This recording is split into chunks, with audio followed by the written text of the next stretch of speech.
इस कहानी की शुरुआत में हम ड्रीव को देखते हैं जिसे सरपेंट वाला के जहर की वजह से एक बुरा सपना आता है जिसमें वो खुद वुल्फ बनकर अपनी मां को मार रहा था। ये सब देख ड्रीव घबराते हुए उठ गया पर उसे पूरी तरह से होश नहीं आता। हेक्टर ग्रेंज से कहता है कि मुझे यकीन नहीं हो रहा कि दवा ने अपना असर नहीं किया। मुझे डर है कि अगर वाला का जहर पूरे शरीर में फैल गया तो ड्रीव खुद पर काबू नहीं रख सकेगा और शायद ही हमेशा के लिए एक वुल्फ बनकर रह जाए। कुछ वक्त बाद ड्रीव को होश आता है। तब तक वो नदी के रास्ते मोटली में पहुंच चुके थे। वो अपने दोस्तों से कहता है कि मैंने तुम्हें यहाँ आने से मना किया था। यहाँ सब लोगों को लगता है कि मैंने अपनी माँ को मारा है। अगर उन्होंने मुझे यहाँ देख लिया तो हम खतरे में पड़ जाएंगे। हमें जल्दी यहाँ से निकलना होगा। ये कहकर वो हेक्टर से चप्पू छीनने लगता है लेकिन हेक्टर ने उसे दूर गिरा दिया। वो कहता है कि हम काफी वक्त से सफर कर रहे हैं, हमें कुछ वक्त के लिए आराम करना होगा और साथ ही हमें कुछ खाने की चीजें की भी जरूरत है। मैं यकीन के साथ कह सकता हूँ कि गांव वाले तुम्हारी बात सुनकर हमारी मदद जरूर करेंगे। ड्रीव भी अपने पापा और भाई की नजरों में कातिल बनकर नहीं रहना चाहता था, इसीलिए वो वहाँ रुकने के लिए मान गया।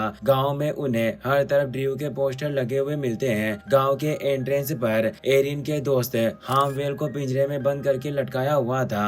वो ड्रीव को देखकर लायंस गार्ड को बुलाने की कोशिश करता है पर गार्ड सो रहे थे और ड्रीव ने उसे शांत कर दिया। वो कहता है कि मैं यहाँ कोई परेशानी खड़ी करने नहीं आया बल्कि मदद करने के लिए आया हूँ। अब मुझे बताओ कि यहाँ ये सब क्या चल रहा है। हार्मवेल कहता है कि इतनी बड़ी परेशानी खड़ी करने के बाद तुम मदद करने की बात कर रहे हो। जैसे ही लोगों को पता चलेगा कि एक वुल्फ अपनी माँ को मारकर भाग गया तो सब लोगों ने मोडली को टाउन ऑफ वुल्फ का नाम दे दिया। लायन गार्ड्स ने यहाँ आकर लोगों को मारा और सारे घरों को जलाकर राख कर दिया। ये सब तुम्हारी वजह से हुआ है और तुम ही हमारी इस हालत के जिम्मेदार हो। ये कहकर वो जोर जोर से चिल्लाकर गार्ड्स को बुलाने लगा। उसकी आवाज सुनकर लायन गार्ड से जाग गए थे। एक गार्ड ड्रीव और उसके दोस्तों को पकड़ने के लिए आते हैं पर ग्रेचन ने लात मारकर उसे जमीन पर गिरा दिया। ड्रीव हेक्टर को रास्ता बताकर वहाँ से भागने के लिए कहता है पर गार्ड्स ने हर तरफ फेंस लगा दिए थे जिस वजह से वो आगे नहीं भाग पाते। मगर जैसे गार्ड्स उन्हें ढूंढने के लिए वहाँ आते हैं तीनों दरवाजों के पीछे छिप गए जिससे गार्ड्स को उनके बारे में पता नहीं चलता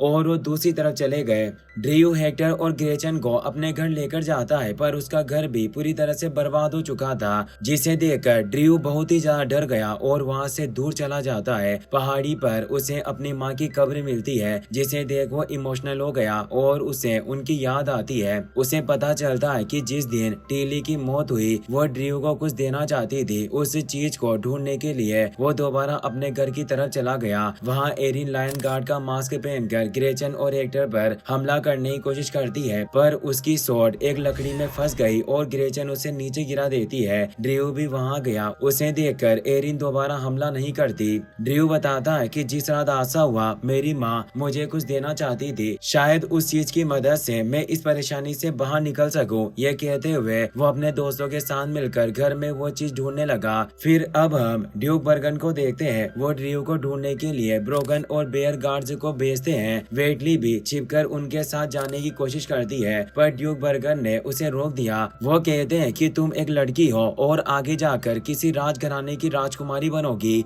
इसीलिए तुम्हें ये सब चीजें छोड़कर तय भी सीखनी चाहिए। कुछ वक्त बाद विंसेंट वहाँ आकर बताता है कि मैंने किंग लियोपोल्ड के पास जाकर लेडी वेटली से शादी करने की इजाजत मांग ली है और उन्हें इससे कोई परेशानी नहीं। मुझे उम्मीद है कि आपको भी इससे एतराज नहीं होगा। ड्यूक बर्गन और वेटली को इससे काफी गुस्सा आया। ड्यूक बर्गन गुस्से से कहते हैं कि तुमने मुझसे पूछे बिना किंग को वेटली से शादी करने के बारे में बात की, आखिर तुम खुद को समझते क्या हो। विंसेंट कहता है कि मैं रेड मायर सिटी का लॉर्ड हूँ और मुझे नहीं लगता कि आप किंग लियोपोल्ड के खिलाफ जाकर मुझसे दुश्मनी करना चाहेंगे। ड्यूक बर्गन लियोपोल्ड के खिलाफ नहीं जा सकते थे इसीलिए वो शादी के लिए मान गए। वेटली से बहुत ही ज्यादा नाराज होती है और अपने कमरे में चली गई। ड्यूक बर्गन उसे समझाने के लिए जाते हैं पर वेटली ने उनकी एक ना सुनी। ब्रोगन वहाँ आकर बताता है कि ड्रीव और उसके साथियों ने सरपेंट वाला का सामना किया और वो रेड वाइन रिवर की मदद से साउथ की तरफ गए हैं पर अफसोस की बात है कि ड्रीव को नागिन डस चुकी है।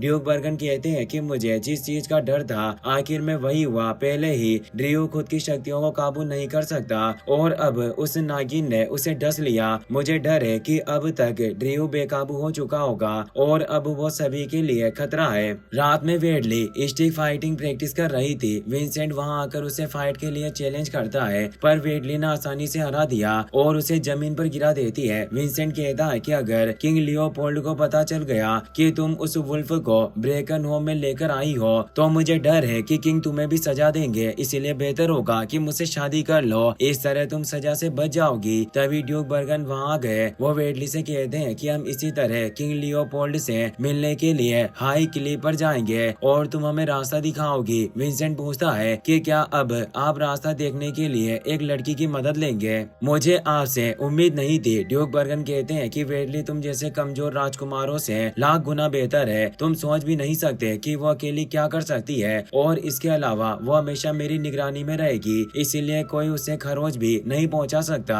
वहीं एरिन ड्रू से कहती है कि लायन गार्ड्स ने मोटली को पूरी तरह से बर्बाद कर दिया। अब इस चीज से फर्क नहीं पड़ता कि लोग तुम्हारे बारे में क्या सोचते हैं, तुम्हें लायंस के खिलाफ लड़ना होगा। पर ड्रू लड़ने से मना कर देता है। एरिन कहती है कि अगर तुम नहीं लड़ोगे तो मैं खुद उनका सामना करूंगी। यह कहकर वो वुल्फ हेड स्वॉर्ड लेकर वहाँ से चली गई। ड्रू शुरुआत में एरिन को पसंद करता था, पर पहले उसने गांव वालों के साथ मिलकर उसे पकड़ने की कोशिश की और अब वो उसकी बात सुने बिना लड़ने के बारे में सोच रही है। ड्रू को इससे बहुत ही ज्यादा गुस्सा आता है और वाला का जहर भी धीरे धीरे उसके दिमाग पर हावी हो रहा था, जिससे वो घर के सामानों को इधर उधर फेंकने लगा। ग्रेचन को इससे काफी गुस्सा आता है और उसने उसे लात मारकर नीचे गिरा दिया। ड्रू के हाथ में एक एक्स थी जो दीवार में जाकर टकराई और दीवार में छिपा एक सीक्रेट बॉक्स उनके सामने आ गया। उसके अंदर उन्हें 3 खास तोहफे मिलते हैं, पर ड्रू उनके बारे में कुछ नहीं जानता था। हेक्टर बताता है कि वफादारी के खास प्रतीक है जो तुम्हारे जन्म पर तुम्हारी रक्षा की कसम खाते हुए वेयर लॉर्ड ने तुम्हें दिए थे। 3 ओक वेयर लॉर्ड्स ने दिया,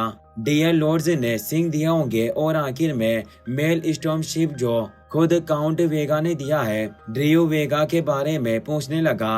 हेक्टर बताता है कि काउंट वेगा एक वेयर शार्क है। मैंने सुना है कि जब किसी लियोपोल्ड ने वेयर्स शार्क्स को उनके ही राज्य क्लस्टर आइल्स से निकाल दिया तो वेगा एक लुटेरा बनकर रहने लगा। मैं यकीन के साथ कह सकता हूँ कि तुम्हारी माँ भी तुम्हें इन वेयर लॉर्ड्स के पास भेजना चाहती थी। ड्रू को अपनी पावर का इस्तेमाल सीखना था, पर वो ड्यूक बर्गन या डियर लॉर्ड्स के पास नहीं जा सकता था, इसीलिए उन्होंने वेगा के पास जाने का फैसला किया। ग्रेचन कहती है कि हम तीनों अपने पेरेंट्स से किए हुए वादों से बंधे हुए हैं, जैसे मुझे ना चाहते हुए भी एक बदतमीज राजकुमार से शादी करनी पड़ रही है। हेक्टर ने एक बुरे रेड लॉर्ड को अपना गुरु बना लिया और तुम्हें अपनी पावर्स का इस्तेमाल सीखने के लिए एक लुटेरे की मदद लेनी पड़ रही है। ड्रू अपने पुराने प्यार एरिन को मरने के लिए नहीं छोड़ सकता था। वो हेक्टर और ग्रेचन के साथ मिलकर उसे बचाने के लिए चला गया। एरिन वुल्फ हेड स्वॉर्ड की मदद से हार्मवेल को पिंजरे से निकालने की कोशिश कर रही थी, पर बार बार कोशिश करने के बाद भी वो पिंजरे का लॉक नहीं तोड़ पा रही थी, इसीलिए हार्मवेल उसे वहाँ से जाने के लिए कहता है, पर एरिन ने जाने से मना कर दिया और लायन गार्ड्स को उसके बारे में पता चल जाता है। वो उसे पकड़ने के लिए आने लगे। तभी ड्रू भी वहाँ गया। एरिन हार्मवेल को पिंजरे से बाहर निकालकर जोर जोर से वुल्फ के लिए चीयर करने लगी। लायन गार्ड्स को इससे बहुत गुस्सा आता है और एक गार्ड ने एरो से उस पर हमला कर दिया, जिसकी वजह से एरिन बेहोश होकर पानी में गिर जाती है। ड्रू को इससे बहुत ही ज्यादा गुस्सा आता है और वो वुल्फ में बदल जाता है। गार्ड्स अपनी जान बचाने के लिए वहाँ से भागते हैं, पर ड्रू ने उन्हें पकड़ लिया। वो खुद पर काबू नहीं रख पा रहा था और हार्मवेल पर हमला करने के लिए जाने लगा। ग्रेचन उसे रोकने के लिए चप्पू से उस पर हमला करती है, पर ड्रू को उससे कोई फर्क नहीं पड़ता और वो ग्रेचन का ही पीछा करने लगा।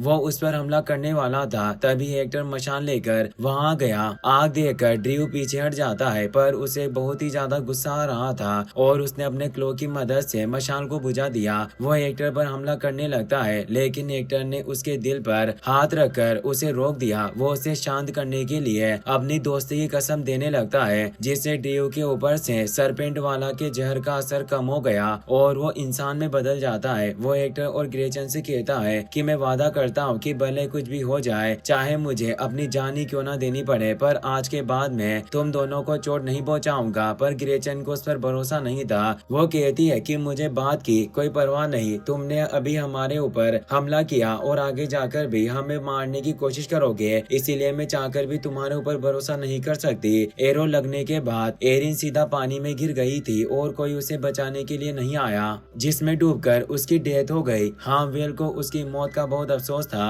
और वो पानी में कैंडल छोड़कर उसे श्रद्धांजलि देता है। वेगा को ढूंढने के लिए ड्रीव, हेक्टर और ग्रेचन के साथ ऑल हेलो बंदरगाह पर चला गया। वहाँ उन्हें एक बार में वेगा मिलता है। शुरुआत में वेगा अपनी पहचान छिपाकर ड्रीव और उसके साथियों से पैसे लूटने की कोशिश कर रहा था, पर उसका एक कर्जदार वहाँ आकर उसकी पोल खोल देता है। वेगा उस आदमी से बचकर ड्रीव और उसके दोस्तों को अपने मेटल स्टॉर्म शिप पर लेकर आ गया, पर ग्रेचन आगे सफर नहीं करना चाहती थी। वो वापस हाई क्लिफ जाकर लूकस से शादी करने के लिए कहने लगी। ड्रीव उसे रोकने की कोशिश करता है, पर ग्रेचन ने उसकी एक ना सुनी। वो हेक्टर से ड्रीव का ध्यान रखने के लिए कहती है, क्योंकि वो बहुत ही ज्यादा भोला और ना समझता। ग्रेचन एक कोर्ट में बैठकर वहाँ से जा रही थी। वेगा अपने साथियों को इशारा करके उसे रोकने के लिए भेज देता है। हेक्टर को वेगा पर शक हो रहा था और वो ड्रीव को भी इस बारे में बताता है, पर ड्रीव को वेगा पर पूरा भरोसा था। वेगा हेक्टर को शिप के बेसमेंट में भेज देता है और ड्रीव को शिप के टॉप पर ले जाकर लड़ना सिखाने लगा।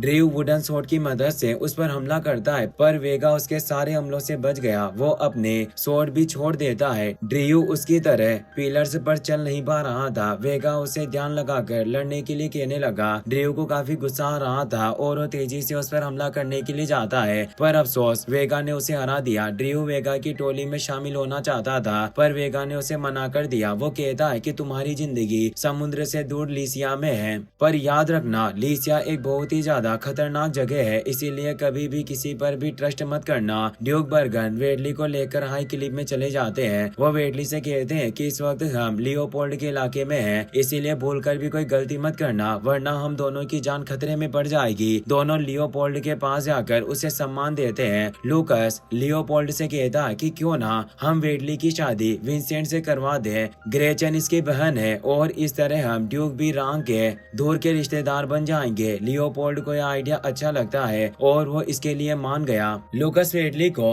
ग्रेचन की ब्रीडमेट बनाना चाहता था, पर वेडली को यह कबूल नहीं था और वो लूकस की लाई हुई ड्रेस के हेयर बैंड को बालकनी से नीचे फेंक देती है। लूकस वहां से गुजर रहा था और उसने हेयर बैंड को देख लिया। उसे बहुत ही ज्यादा गुस्सा आता है। वो नेडली के कमरे में जाकर उसे ड्रेस पहनने के लिए कहने लगा, पर वेडली उसकी बात कहाँ मानने वाली थी और उसने मना कर दिया। लूकस उसे कुछ नहीं कह सकता था, इसीलिए उसने टेलर को बालकनी से नीचे फेंक दिया। खुशकिस्मती से नीचे घोड़ों के पानी पीने का टैंक था और टेलर उसमें जा गिरा, जिससे उसकी जान बच जाती है। लूकस वेडली से कहता है कि तुम कितनी भी कोशिश क्यों ना कर लो, पर यहाँ से बचकर नहीं भाग पाओगी, इसीलिए बेहतर होगा कि चुपचाप सारी बातें मान लो, वरना तुम्हें अपने किए का अंजाम चुकाना होगा। वेडली लियोपोल्ड के पास जाकर उसे बताती है कि लूकस ने टेलर को बालकनी से नीचे फेंका था, पर लूकस उसकी बात झुटला देता है। वेडली सारी बातें समझाने की कोशिश करती है, लेकिन लियोपोल्ड ने उसे चुप कर दिया। वो गुस्से में कहता है कि लगता है कि तुमने मेरे बेटे की बात नहीं सुनी। उसने कहा कि यह एक हादसा था, इसका मतलब बात यही खत्म हो गई। ड्यूक बर्गन बीच में बोलने लगे, पर वेन कांसन के भाई वेन मोर्टन ने उन्हें रोक दिया। वो कहता है कि भूलो मत कि इस वक्त तुम वेस्टलैंड की जमीन पर खड़े हो, यहाँ तुम्हें लाइन्स से बचाने के लिए कोई नहीं आएगा, इसीलिए बेहतर होगा कि तुम सोच समझकर फैसला बोलो। लियोपोल्ड कहता है कि शायद लोगों के दिल से लायंस का डर खत्म हो चुका है, जिस वजह से सातों राज्यों में परेशानी बढ़ती जा रही है। लगता है कि अब हमें कोई ठोस कदम उठाना होगा। मैंने फैसला कर लिया है कि लुक्स और ग्रेचन के बाद विंसेंट और वेडली की शादी होगी। वो वेडली के पास जाकर उससे पूछती है कि क्या तुम्हें मेरे फैसले से कोई परेशानी है। वेडली जानती थी कि इस वक्त वो लियोपोल्ड का कुछ नहीं बिगाड़ सकती, इसीलिए वो ना चाहते हुए भी चुपचाप शादी के लिए हाँ कर देती है। विंसेंट इससे बहुत खुश था। हेक्टर को अपने पापा की बहुत याद आ रही थी, इसीलिए वो ब्रीमस्टोन की मदद से एक फॉर्मेशन बनाकर उनका लॉकेट बीच में रख देता है, जिससे बेरनहत की आत्मा वहां गई। हेक्टर उनसे बात करने की कोशिश करता है, पर उन्हें हेक्टर की आवाज नहीं सुनाई देती। तभी हेक्टर को किसी के खटखटाने की आवाज आने लगी और उस आवाज की वजह से वो अपने पापा से बात नहीं कर पा रहा था, इसीलिए वो उनकी आत्मा को वापस भेजकर आसपास देखने लगा। उसे एक बॉक्स मिलता है जिसके अंदर ग्रेचन बंद थी। हेक्टर उसे बाहर निकाल कर शिप के ऊपर लेकर जाता है। उसे देखकर ड्रीव दंग रह गया। वो पूछता है कि आखिर तुम यहाँ क्या कर रही हो। ग्रेचन कहती है कि मैं यहाँ से हाई क्लिफ जाने के बारे में सोच रही थी, पर इस लुटेरे ने मुझे अगवा करवाकर एक बॉक्स में कैद कर दिया। ड्रीव वेगा की तरफ देखते हुए कहता है कि मैं यकीन के साथ कह सकता हूँ कि आप ऐसा नहीं कर सकते। जरूर ग्रेचन को कुछ गलतफहमी हुई है, क्यों ना आप खुद उससे बात करके उसका शक दूर कर दें। वेगा कहता है कि मैंने तुम्हें सबसे पहली चीज यही सिखाई थी कि तुम किसी पर भरोसा नहीं कर सकते, तो आखिर तुमने मेरे ऊपर भरोसा क्यों किया। तुम्हें क्या लगा था कि मैं तुम्हारा बाप बनकर तुम्हें अपनी पावर का इस्तेमाल करना सिखाऊंगा। पर वुल्फ जा चुके हैं और लायन से पूरे लीसिया पर राज कर रहे हैं। आखिर तुम अकेले उनका क्या बिगाड़ लोगे। ड्रीव को इससे बहुत गुस्सा आता है और वो वुल्फ में बदलकर उस पर हमला करने लगा। वेगा भी शार्क में बदल जाता है। ड्रीव से हराने की बहुत कोशिश करता है, पर वेगा बहुत ही ज्यादा चालाक और एक्सपीरियंस्ड फाइटर था।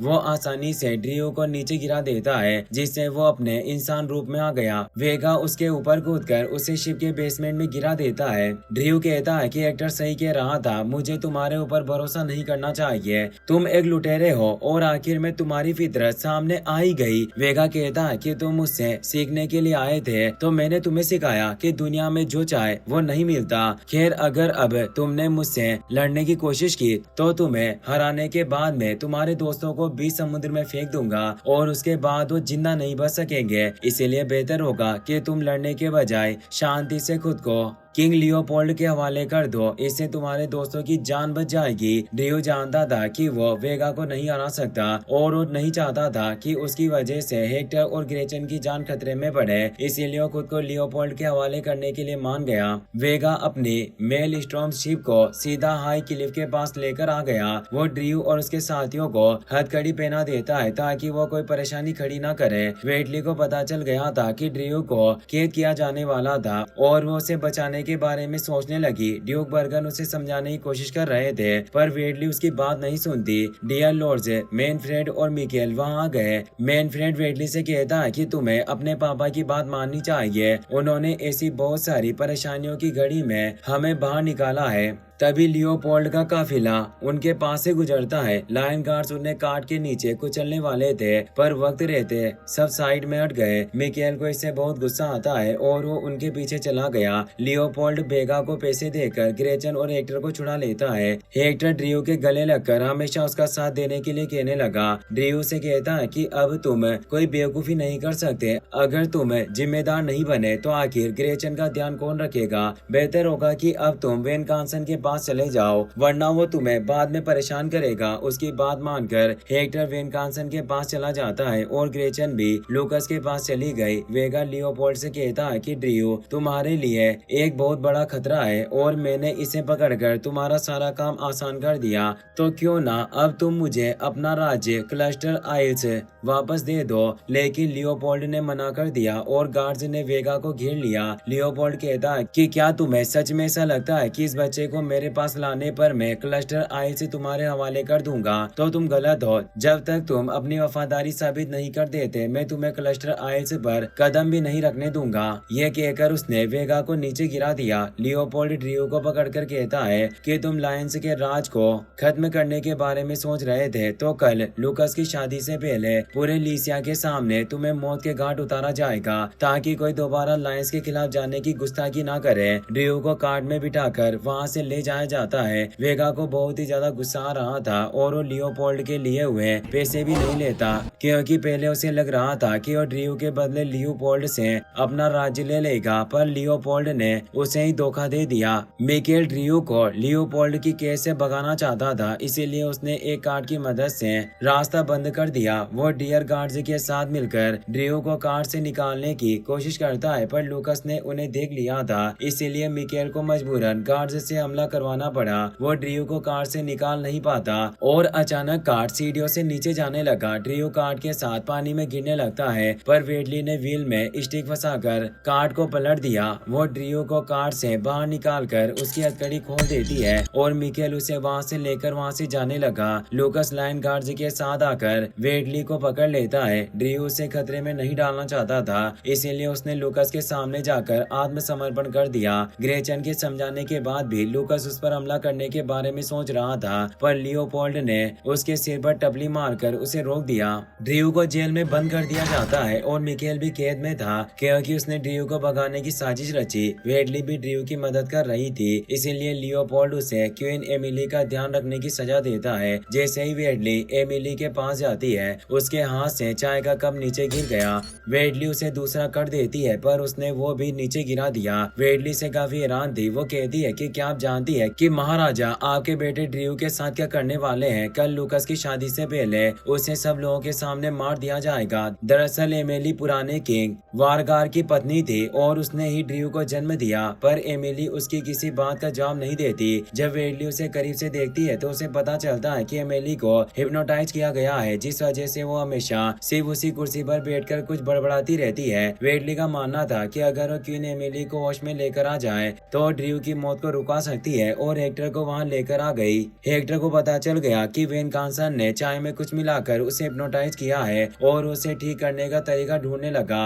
ग्रेचन लूकास के साथ पेंटिंग से देख रही थी। वो कहती है कि क्या तुम्हें ऐसा नहीं लगता कि शादी के तुरंत पहले किसी को मारना एक अपशगुन है? मेरे हिसाब से हमें शादी की खुशी में ड्रीव की मौत की सजा को माफ करके उसे हमेशा के लिए कैद में डाल देना चाहिए। लूकास कहता है कि तुम कैसी बात कर रही हो? हम एक वुल्फ को जिंदा नहीं छोड़ सकते, इससे हमारे साम्राज्य में परेशानी खड़ी होगी, और इस बार में कोई गलती नहीं करना चाहता, इसीलिए मैंने उसके सेल की चाबी अपने पास रखी है ताकि वो भाग ना सके।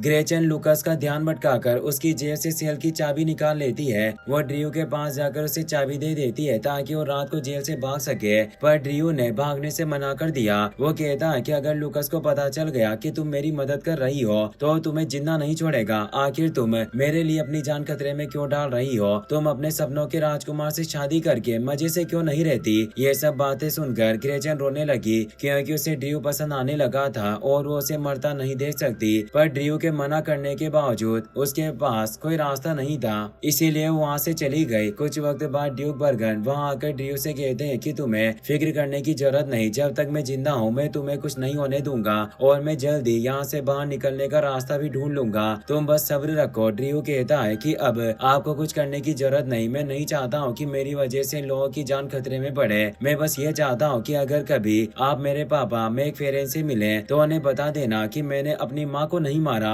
ड्यूक बर्गन कहते हैं कि मैं वादा करता हूँ कि तुम्हें कुछ नहीं होने दूंगा और एक दिन तुम खुद अपने पापा को ये सब बात बताओगे कि तुमने अपनी माँ को नहीं मारा। ये कहकर वो मैनफ्रेड के पास चले गए और उससे मिकेल के बारे में पूछते हैं। मैनफ्रेड बताता है कि मिकेल ने अपना गुनाह कबूल कर लिया, जिस वजह से उसे भी ड्रीव की तरह कैद कर दिया गया है। भले ही वो कैद में है, पर उसने ड्रीव को बचाने की कोशिश तो की, पर आखिर हम क्या कर रहे हैं? ड्यूक बर्गन कहते हैं कि काश हमारे पास थोड़ा वक्त और ज्यादा साथी होते तो हम लियोपोल्ड के खिलाफ युद्ध छेड़ सकते थे, पर अफसोस की बात है कि इस वक्त हम कुछ नहीं कर सकते। वेगा वहाँ से जा रहा था और उसे देखकर ड्यूक बर्गन को बहुत ही ज्यादा गुस्सा आया। वो कहते हैं कि हम सब ने ड्रीव को सुरक्षित रखने की कसम खाई थी, पर तुमने हमेशा की तरह लालच में आकर धोखा दे दिया। आखिर ये सब करके तुम्हें क्या हासिल हुआ? वेगा कहता है कि वुल्फ की मदद करने से मेरा राज्य और सब कुछ छिन गया, पर तुम्हें इसका एहसास नहीं होगा क्योंकि तुम अपने ग्रेट ओक ट्री में बैठकर मजे से वाइन पी रहे थे। ड्यूक बर्गन को इससे काफी गुस्सा आता है और उन्होंने मुक्का मारकर उसे दूर गिरा दिया। वेगा शार्क में बदलकर उन पर हमला करने लगता है और ड्यूक बर्गन भी बेयर बनकर उससे लड़ने लगते हैं। मैनफ्रेड डियर में बदलकर उन दोनों को दूर कर देता है, वरना लियोपोल्ड को पता चलने के बाद दोनों मुसीबत में पड़ जाते हैं। ड्यूक बर्गन को वहाँ ड्रीव के पापा मैक मिलते हैं, जो ट्रेंड के साथ मिलकर लायन गार्ड्स में शामिल हो गए थे।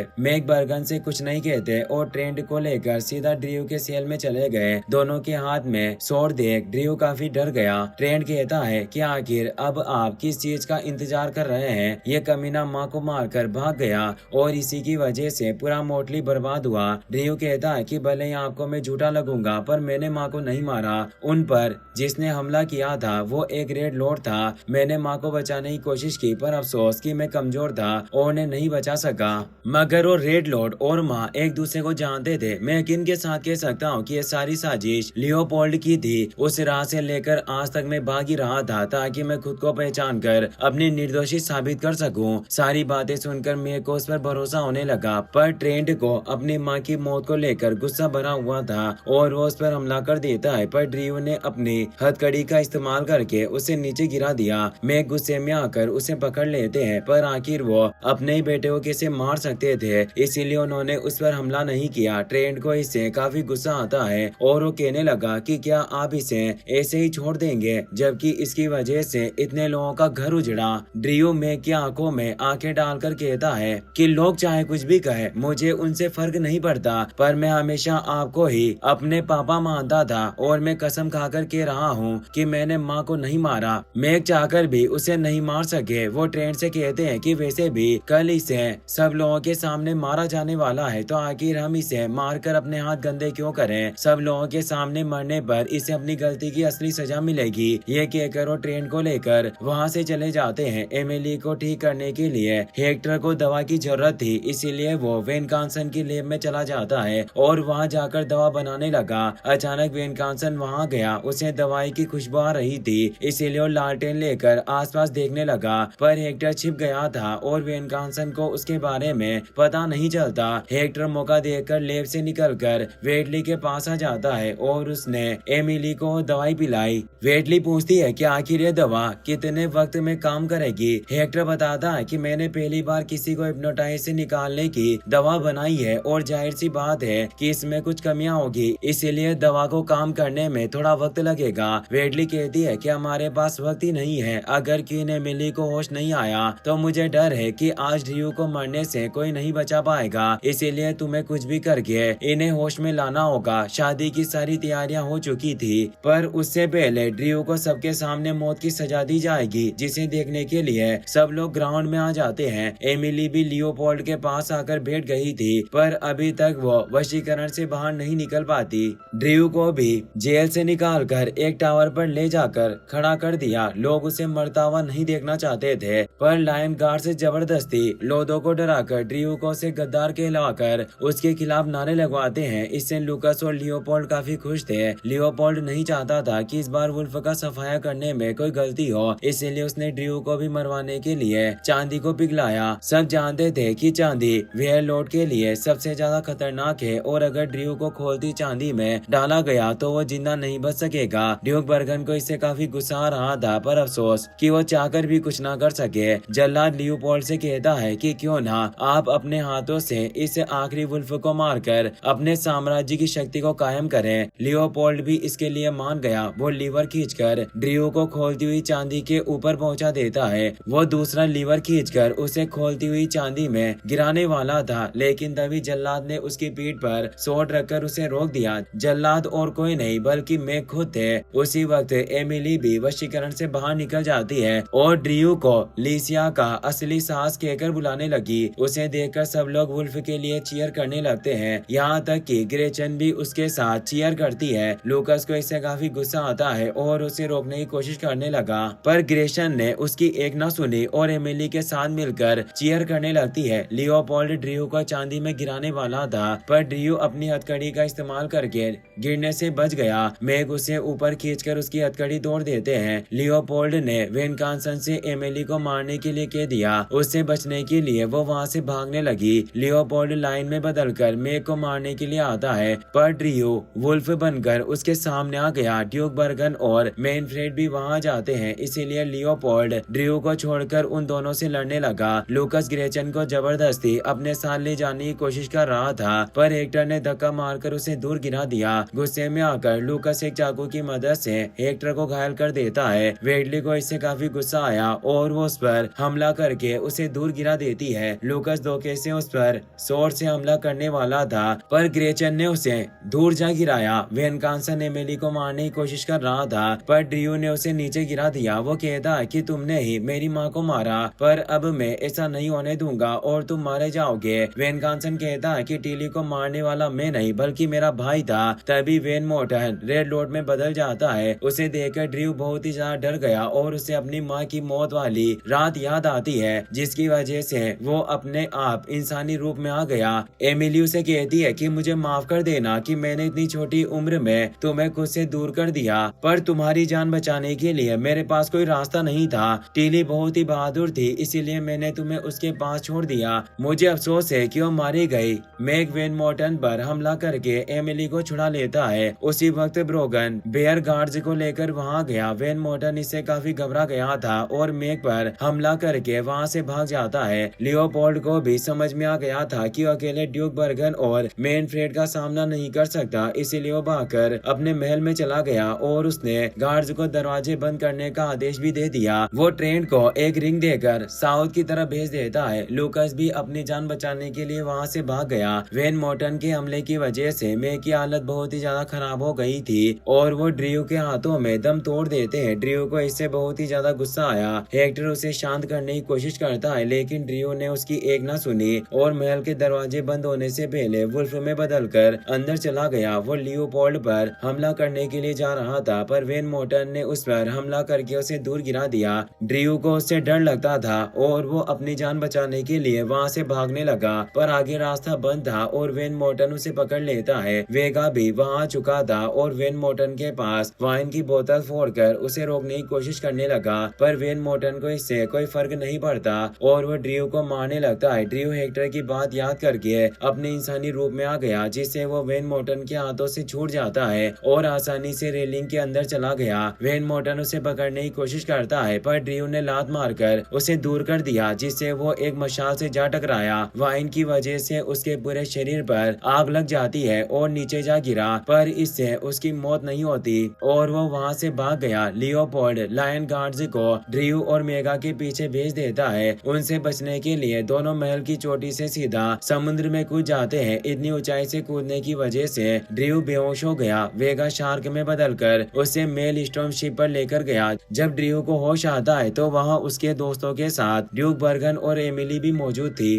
ड्यूक बर्गन ड्रू से कहते हैं कि तुम लीसिया की गद्दी के असली हकदार हो, इसीलिए अब हम सब मिलकर तुम्हें अपनी शक्तियों पर काबू करना सिखाएंगे और गद्दी हासिल करने में तुम्हारी मदद करेंगे। ड्रू कहता है कि मुझे माफ कर देना, पर मैंने पहले ही हेक्टर को अपना गुरु मान लिया। पहले इसने मेरी जान बचाई और मुझे अपनी पावर्स पर काबू करना सिखाया। अब मुझे इसके अलावा किसी दूसरे गुरु की जरूरत नहीं, पर मुझे खुशी है कि आप मेरी मदद करेंगे। हेक्टर खुशी से ड्रू को गले लगाता है। वो कहता है कि अब तुम्हें किसी भी चीज की फिक्र करने की जरूरत नहीं। हाई क्लिफ को चारों तरफ से घेर लिया गया है और अब लियोपोल्ड बचकर नहीं भाग सकता। वो खुद के ही महल में कैदी बनकर रहेगा। अचानक आसमान में आतिशबाजी होने लगती है। ड्रू को कुछ समझ नहीं आ रहा था। उसके दोस्त बताते हैं कि अब तुम्हारे लिए चीयर कर रहे हैं और उन्हें खुशी है कि वुल्फ दोबारा आ गया। दूसरी तरफ ट्रेंट समुद्र पार करके लीसिया के साउथ एरिया बास्ट रीजन में आ जाता है। अचानक एक वेयर लॉर्ड ने डार्ट से उस पर हमला कर दिया, जिस वजह से ट्रेंट को चक्कर आने लगे। वो वेयर लॉर्ड को लियोपोल्ड की रिंग देकर कहता है कि तुम्हारा दुश्मन मैं नहीं बल्कि वो वुल्फ है। रिंग को देखकर वेयर लॉर्ड को काफी गुस्सा आता है और वो एक पेंथर में बदल गया। इसी के साथ ये सीजन यहीं पर खत्म हो जाता है।